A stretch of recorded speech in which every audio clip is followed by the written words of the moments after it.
my name is and today I already did my first part of the video, which was explaining all the settings for the BiPAP. Now I'm going to go ahead and go into the patient's room with the BiPAP machine and put it on the patient.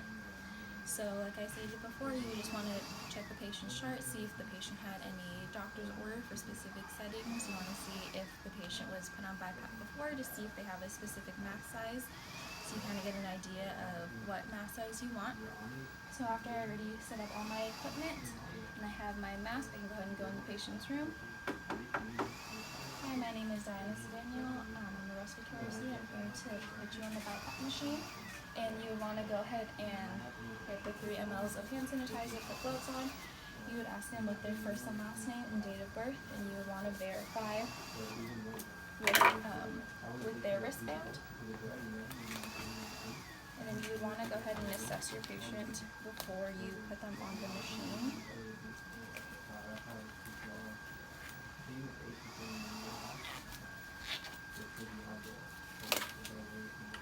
Your stethoscope and your pulse ox. Let them know. Okay, I'm going to go ahead and get your oxygen saturation. I just need to borrow a finger. Place the pulse ox on my finger and then let them know that I'm going to listen to their breath sounds. You can take a deep breath for me.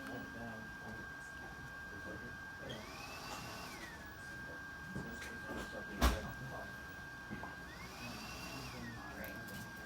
So after you take their vitals and you assess them, you would go ahead and let them know what you're doing, and if there was any family members in the room, you would let them know what they're doing too.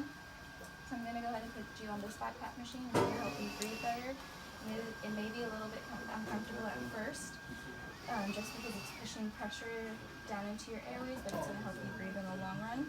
And if you didn't know what their mask size was, you can go ahead and use this chart to measure them. So you just have to let them know that I'm just going to place this over your face to see what mask size, and you want to do it from the bridge of the nose to the bottom of the lip. You go ahead and try that. You can go from different sizes to make sure that you're getting the right size. So this guy is a size small, and you wouldn't want to get a bigger mask because that can cause a really high leak, and you wouldn't want to get a small mask because it could cause the skin or the tissue necrosis. So then, since I already did all the systems check and I set all the settings and everything, I'll go ahead and put my patient on the machine. So then you would always want to let them know what you're doing, let the family members know what you're doing. So you can go ahead and just place the mask over the patient's face just to get them used to it. So I'm just going to place this over, and you just want to breathe normal so you're getting used to the mask. You want to let them know just to breathe in and out like normal, and they're going to feel the pressure going in. And then after they're comfortable with it, you can go ahead and strap them down.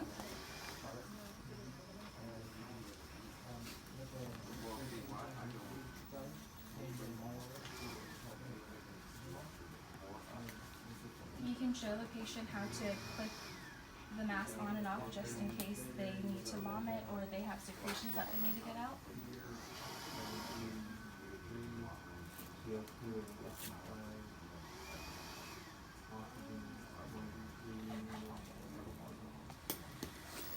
You want to just make sure you're putting 2 fingers just between the mask so it's not too tight so you don't cause tissue necrosis. And then if tightening or loosening the straps, you want to do both at the same time so that it's even on the face and not one side is tighter than the other. You want to just always make sure you're asking the patient if they're doing okay.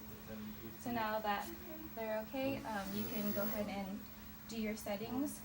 So this patient is fine on the 10 to 5. If their CO2 is really high, you would just want to increase the IPAP by 2 to 5. So I can go ahead and put that to 12 and see how they react to that. If the patient needed more oxygen, so if their oxygen levels were really low, you can go ahead and increase the EPAP. If the patient's carbon dioxide was fine, then you would want to increase the IPAP with the EPAP because you want to keep that the same. So you can go ahead and just increase that by 2 to 5. And then this is where you can go ahead and set your alarms. So the patient's respiratory rate is still at 12, so the 18 and 8 is okay. And then you want to set your high and low tidal volume. So normally a tidal volume would be around 600, so you would want to do 300 over and 300 below.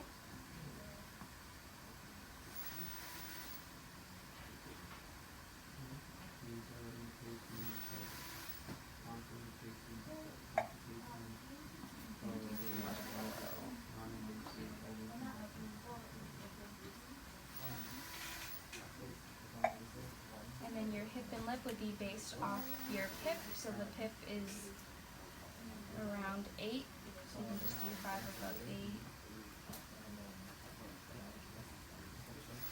8, and then 5 below 3. And so after that, you would just want to reassess your patient, see how they're doing, so you can place the pulse ox again, and you can re-listen. And you want to re-listen just to make sure that there is air flowing into their airways now.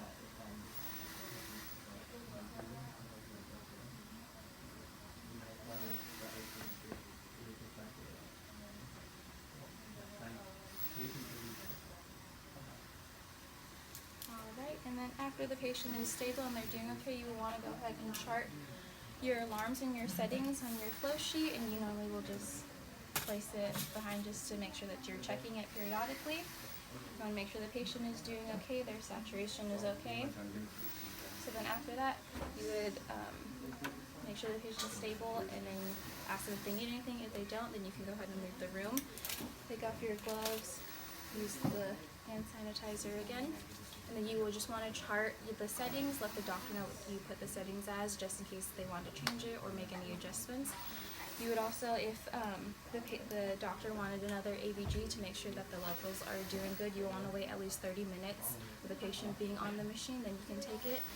You can also order a chest x-ray to make sure that the patient isn't getting any barotrauma, or you can just check their chest x-rays periodically.